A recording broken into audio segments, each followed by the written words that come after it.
bisnis asik setelah masa pandemi.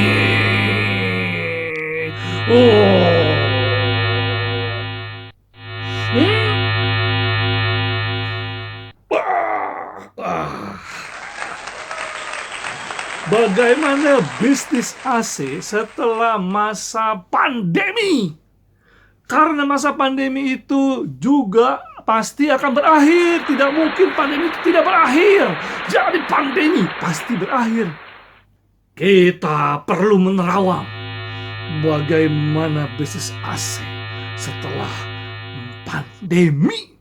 Ternyata pada masa pandemi ini semua hal, hampir semua hal itu di riset ulang, termasuk bisnis AC. Jadi kalau selama ini ada yang namanya market leader, merek-merek market leader, ada yang mungkin bukan market leader, ada pendatang baru, ada merek-merek apapun juga. Pada saat pandemi ternyata semua di riset. Contohnya apa? Contohnya adalah sekarang ini di bulan-bulan ini, sejak November sampai Desember sekarang, itu semua yang namanya RAC, wall mounted, sulit barangnya. Mau merek yang market leader, mau yang biasa-biasa, maupun juga yang merek bagaimanapun juga, barangnya itu sulit. Bukankah itu sama juga dengan di riset? Jadi mulai setelah nanti masa pandemi, maka itu seperti start ulang gitu. Cuma ada beberapa mungkin yang sudah siap dan memang dia sudah punya basic yang kuat. Itu memang tetap susah digoyahkan. Tetapi bukan berarti tidak ada peluang bagi merek-merek yang masih baru. Justru di sini adalah saat-saatnya yang pertama-tama mesti menjadi konsentrasi atau fokus adalah siapa sasaran dari bisnis AC. Nah, ini yang paling mesti dilihat dulu. Siapa sasarannya? Kemana sasarannya? Kalau selama ini yang beli AC adalah rata-rata adalah orang-orang yang sudah berumur sekitar 30 tahun ke atas, ya mungkin sudah 30, 35 sampai usia yang lebih senior ya sampai 50 dan 60. Nah, tetapi nanti setelah masa pandemi ini akan muncul orang-orang yang jauh lebih muda yang akan memulai membeli AC karena mereka mungkin mau berkeluarga, mau menikah dan sebagainya. Kemudian juga orang-orang engineering, orang-orang desain itu akan muncul orang-orang yang lebih muda. Nah, inilah yang akan menjadi sasarannya. Nah, mesti kita tahu juga bahwa beberapa hal yang menjadi behavior ataupun orang-orang muda ini kalau membeli sesuatu itu seperti apa. Nah, yang mereka cari biasanya satu, simple, mudah. Jangan susah-susah kamu beli AC, mau beli apa, itu gampang, cepat. Gitu, dibantu. Dan mereka akan cepat bisa beli. Jadi mereka akan mencari informasi, gitu. Akan berbeda dengan orang-orang zaman sebelumnya, termasuk saya akan mencari kalau zaman dulu AC dari mana? Dari iklan. Nah, sekarang mereka mungkin cari informasi karena mereka bisa mencari informasi terlalu mudah, gitu, terlalu biasa. Segera juga orang-orang desain akan berganti dari yang lama akan menjadi yang baru. Tentu saja mereka akan mencarikan sesuatu yang alternatif. Nah, ini dengan adanya sasaran yang seperti ini, pasarnya yang seperti ini, tentu saja kita memerlukan beberapa hal yang menjadi strategi. Nah, itu. Nah, apa strateginya? Yang pertama, setiap merek AC harus punya inovasi produk. Ini pendapat saya loh ya. Saya ini berpendapat seperti ini. Kenapa? Karena kalau kita lihat inovasi produk ini penting gitu. Dulu, zaman saya dulu, waktu masih muda gitu ya. Nah, sekarang juga masih muda. Nah, tetapi waktu zaman saya masih muda, itu yang menjadi booming, yang menjadi acuan AC adalah AC window. Siapa di sini yang dulu pernah mencoba ataupun pernah merasakan AC window? Waktu muncul AC wall mounted, itu banyak di reject oleh pasar, oleh siapapun. Kenapa? Karena dia ada outdoor sama indoor. Kalau AC window kan enggak. Dia kotak, jadi di situ ada evap, ada kondenser, jadi satu. Tinggal pasang di tembok, tembok itu dibobok, ditaruh di tembok itu, di lubang tembok itu, lalu di connect ke listrik, jalan. Dan itu kuat lagi. Jadi waktu mau mengganti inovasi produk dari window ke wall mounted, itu juga perlu waktu. Tapi lama-kelamaan ketika generasi itu mulai berganti, ternyata wall mounted itu menjadi bisa diterima. Sampai sekarang, gitu. Sekarang sebenarnya dengan adanya beberapa kendala dari seperti wall mounted, orang sering masuk angin, apa macam-macam, kan perlu juga inovasi. Nah, contohnya adalah inovasi-inovasi dari K-Brand. Mereka punya yang namanya ada Winfrey. Terus ada juga sekarang itu ada yang 360 kaset. Nah, ada juga yang one way kaset Winfrey, ada one way kaset yang single split. Itu semua adalah menjadi sebuah inovasi produk dan bisa menjadi solusi di masa depan ketika pasar ini nih, yang tadi itu, yang orang-orang yang akan segera berganti, orang-orang yang lebih muda ini akan masuk menjadi pembeli, menjadi pasar, itu akan melihat ini, gitu.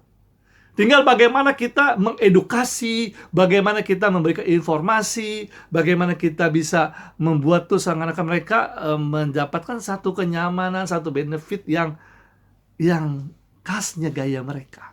Mereka akan ikutin tren, gitu. Dulu waktu zaman chiller masih dipakai di mana-mana, itu waktu VRF itu mulai diperkenalkan dengan nama VRV oleh merek Daikin, itu kan banyak rejection, banyak penolakan, banyak orang masih belum mau. Lalu sebagai imbangan dari chiller apa? Split duct. Split duct itu banyak dipakai di mana-mana, gitu. Wah, semua main split duct. Nah, bagaimana yang namanya pelopor VRV ini, itu bertahun-tahun mereka mencoba, dan sebagainya.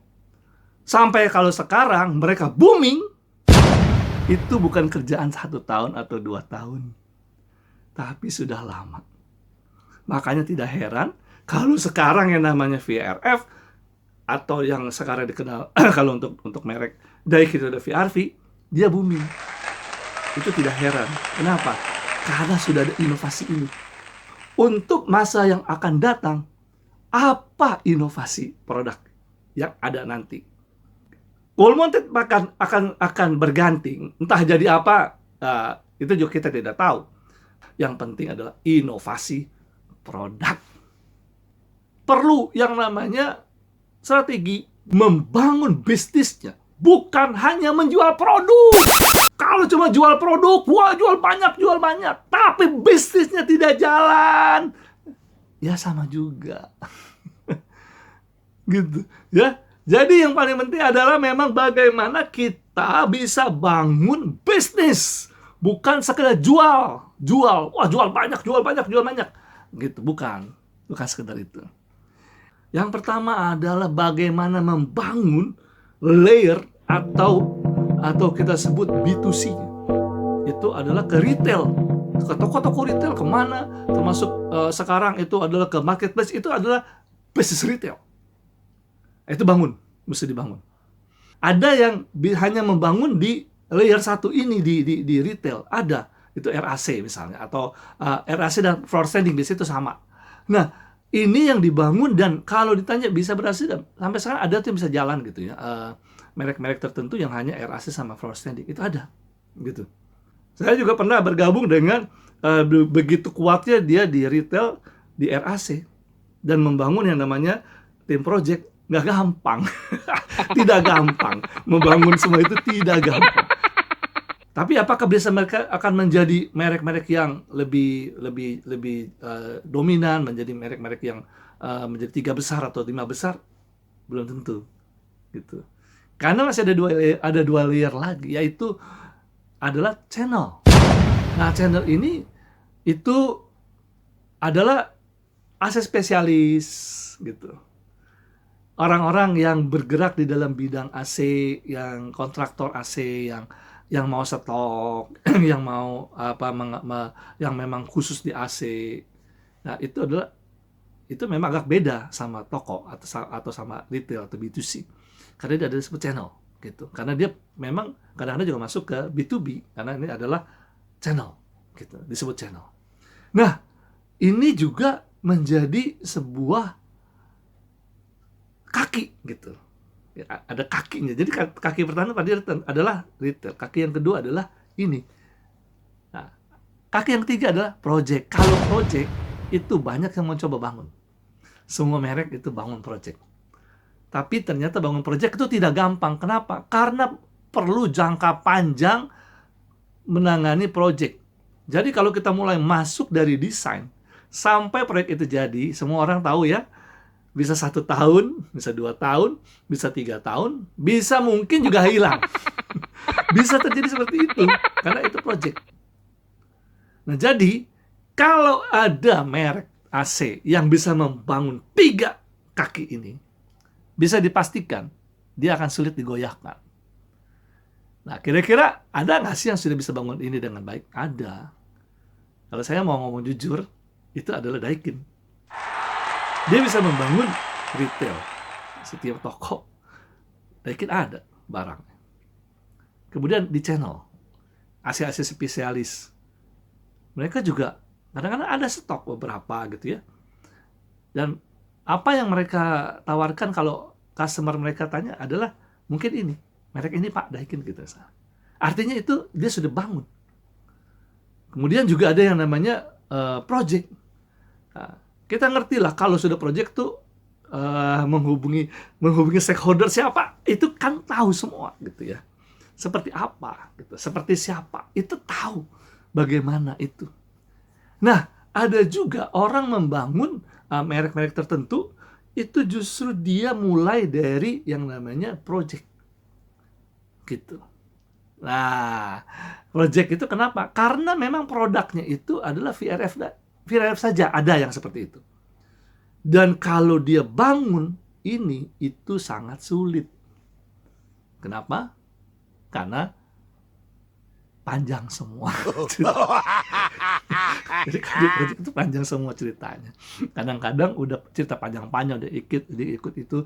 Pada akhirnya yang dipilih siapa? Yang dipilih adalah yang memang menjadi merek-merek mainstream gitu. Jadi ini yang kadang-kadang membuat tuh rasanya napas mesti panjang banget. Nah, 3 kaki ini adalah biasa orang bangun pada masa sebelum pandemi. Sekarang kalau setelah pandemi, ada nggak sih kaki yang keempat, kaki yang kelima, kaki yang ada, pasti ada. Hanya saja saya saat ini cuma mau menerawang kaki yang keempat saja nih. Menurut saya ada kaki yang keempat. Wah, kaki yang keempat itu adalah yang namanya reseller. Catat baik-baik. Namanya ada reseller. Jadi reseller, mungkin istilah ini sudah kita kenal ya. Sudah mulai kita nggak terlalu apa dengan telinga gitu. Kenapa mesti bangun reseller? Karena reseller itu mirip dengan B2C tapi berbeda gitu. Nah, reseller itu bisa dibangun untuk kita bisa mendapatkan istilahnya itu uang belanja sehari-hari. Cost operasional itu bisa tertutup dengan adanya cash flow dari yang namanya penjualan reseller. Nah, apa sih reseller itu yang mesti dijual? RAC dengan single split.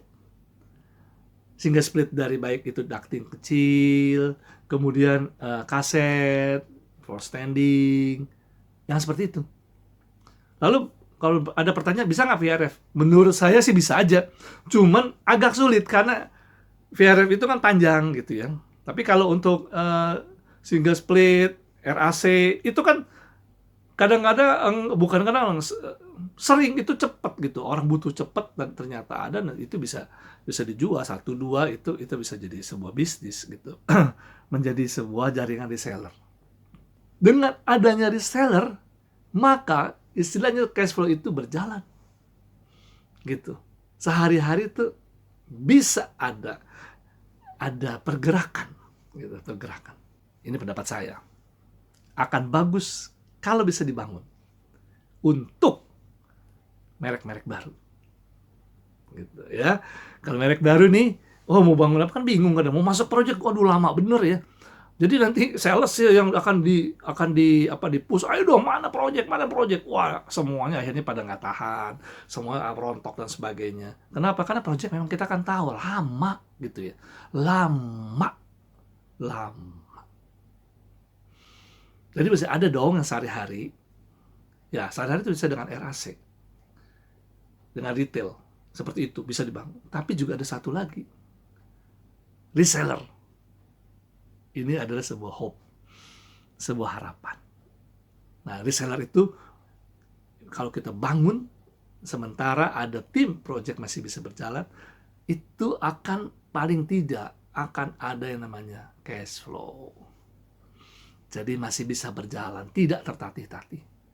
Bayangkan kalau ada merek AC, dia hanya masuk khusus di VRF main di project. Tanpa adanya produk untuk masuk menjadi reseller, produk yang bisa dijual di reseller. Itu bagaimana cara mereka bisa bernapas. Nah, itu seperti itu. Jadi, maka tidak heran mungkin ada hal-hal merek-merek yang itu rontok ya satu-satu. Ketika mereka tidak bisa bertahan, mengandalkan hanya VRF timnya. Nah, ini adalah hasil penerawangan saya. Di Terawang gitu ya. Nah, bisa saja kan apa yang saya sampaikan ini tidak tepat. Bisa saja orang juga berpendapat seperti itu. Wah, ini mah ngecap lah tukang obat gitu ya. Wah, ini orang ini mana punya pengalaman marketing, mana punya ilmu marketing, mana punya apa gitu ya. Oh, apalagi usianya udah begitu tuh. Wow, mana mungkin ini mah orang tukang obat ngecap gitu. It's okay lah, no problem. Saya hanya ingin membagikan saja gitu, hasil penerawangan. Ya, penerawangan ke depan. Ini apa sih kira-kira yang mesti dilakukan? Nggak salah kalau misalnya banyak semua merek-merek AC itu yang seperti sekarang tuh berkutat gitu ya. Memberikan tuh semua tentang kehebatan teknologinya. Nggak apa-apa. Tapi ingat, gitu. Pembeli nanti, sasaran pasar kita, kadang-kadang menutup mata tentang teknologi bagaimana hebatnya. Yang paling penting bagi setiap mereka nanti akan membeli adalah mereka bisa menikmati teknologi itu. Dia tidak pusing bagaimana teknologinya. Tapi yang paling penting dia bisa nikmati. Ada kenyamanan, ada rasa aman, ada macam-macam yang dia butuhkan itu tersolusi gitu. Dia tidak pusing mau teknologinya bagaimana gitu, mau apa gitu. Mungkin mereka akan tutup mata pembelinya nanti seperti itu. Karena ingat, pembeli proyek nanti pun akan berganti generasi.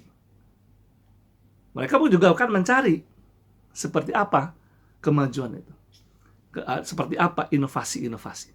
Begitu ada inovasi, mereka akan menganggap inilah solusi yang selama ini tidak pernah ada. Gitu. Karena saya juga tidak bekerja untuk salah satu merek AC. Dan saya juga tidak menerima apapun, kompensasi apapun dari merek-merek AC yang ada. Itu Andi Terawang. Andi Terawang.